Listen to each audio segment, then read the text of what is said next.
Welcome to our discussion on Squid Game, a groundbreaking South Korean series that blends dystopian survival, social commentary, and thrilling horror. I'm excited.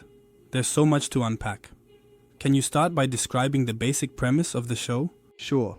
The core concept is that 456 financially desperate players are invited to participate in a deadly contest based on traditional children's games, all for a huge cash prize. It's a literal fight for survival wrapped in familiar childhood activities turned brutally competitive. That twist of taking innocent games and, well, making them life or death seems so symbolic. How do you see it connecting to broader themes? It's like, the show is a mirror on modern capitalism. Hwang Dong-hyuk, the creator, infused a very personal narrative about economic hardship and class disparity into the plot. He even drew from his childhood experiences and friends to craft characters that represent both hope and the harsh reality of a competitive society. I wonder, though, some might say the allegory is a bit heavy-handed or exaggerates reality. What are your thoughts? That's a fair point. While the symbolism is powerful, sometimes the intensity of the metaphor, where every game is a microcosm of economic struggle, can feel exaggerated to some critics.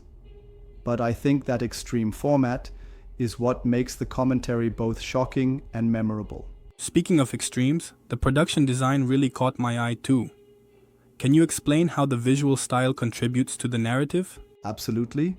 The show's set and costume design are as intentional as its narrative. The players wear matching green tracksuits, an homage to 1970s training bok, which strip away individuality and signify economic uniformity.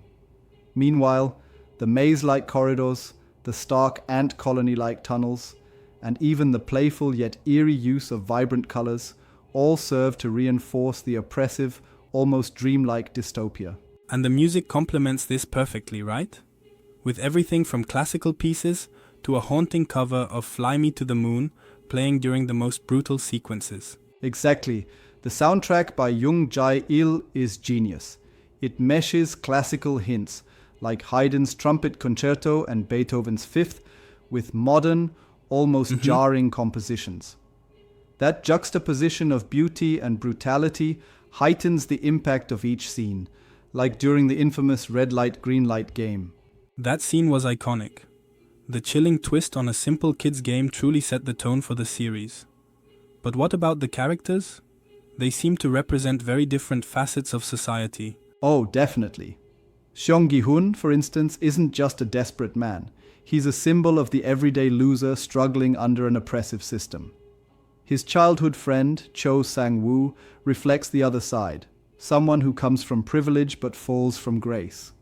Even the mysterious frontman has layers that hint at the inherent corruption in the system. It's fascinating that Hwang based these characters partly on his own life and friends, making them feel both personal and archetypical.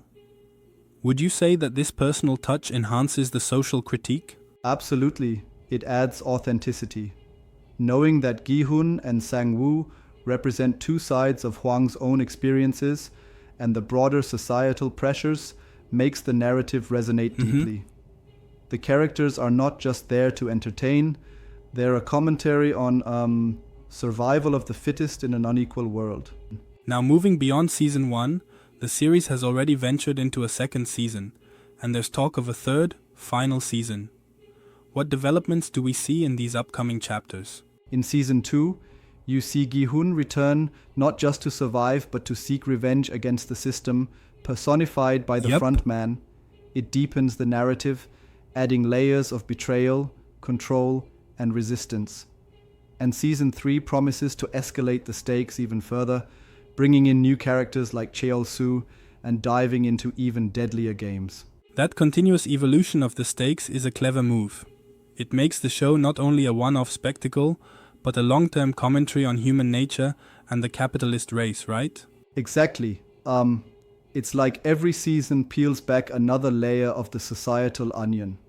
The complexity of the relationships, both between the players and within the oppressive structures overseeing the games, keeps the narrative fresh even as the brutality intensifies. It's interesting you mention that because some fans have questioned if escalating violence might overshadow other story elements, like character development. What's your take? I can see that critique. While the intensity is a core part of Squid Game's appeal, there's a delicate balance needed. Sometimes the stark, almost caricatured depictions of society can risk reducing characters to symbols rather than allowing them to evolve naturally. Right. However, the deliberate contrast between the playful nature of the games and the grim stakes tends to reiterate the point rather than simply overpower the characters. That makes sense. Let's talk a bit about the cultural impact.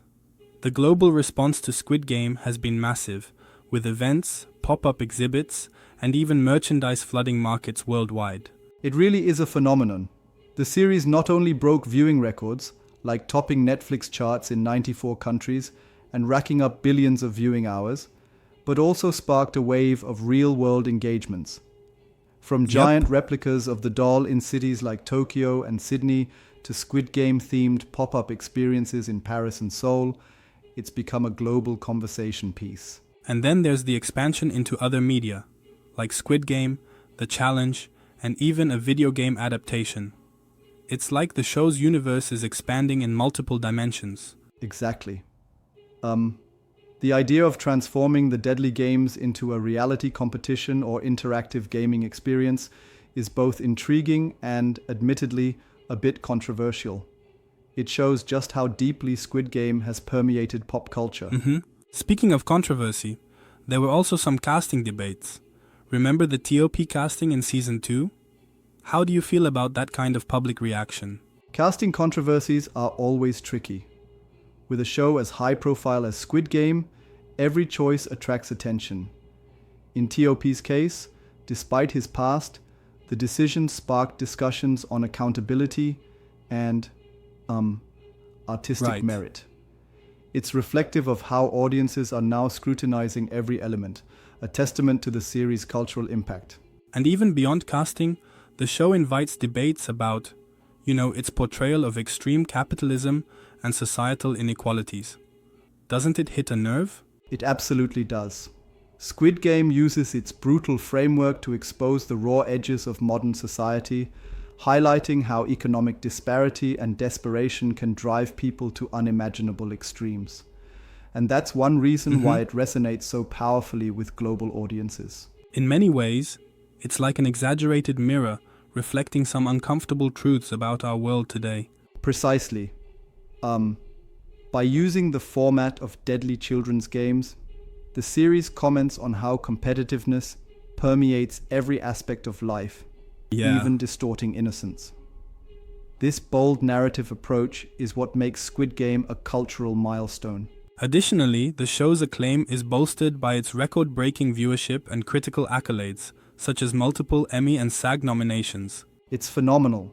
Over 142 million households reached within a month, alongside historical wins for non-English series at major award shows. It underscored that great storytelling transcends language and cultural barriers. Yet, there are always critics who argue that its heavy-handed symbolism might sometimes overshadow subtle character arcs. How do you reconcile that? I agree that the show walks a fine line. While the visceral imagery and high-stakes plot amplify its social critiques, some viewers feel that it risks being more message than narrative depth. But I think that tension itself is part of the artistic intent, a deliberate choice to force audiences to grapple with uncomfortable realities. That's an interesting perspective. It seems the show's provocative nature is both its strength and, in some views, its potential weakness. Exactly, that's why it's so hotly debated. It demands reflection on everything from economic disparities to human survival instincts and leaves an indelible mark on its audience. And it's not just a survival thriller, it's become a framework for discussing modern societal issues, a catalyst for conversations worldwide. Absolutely. It's like an all-encompassing cultural event that's reshaped how we view both entertainment and societal critique.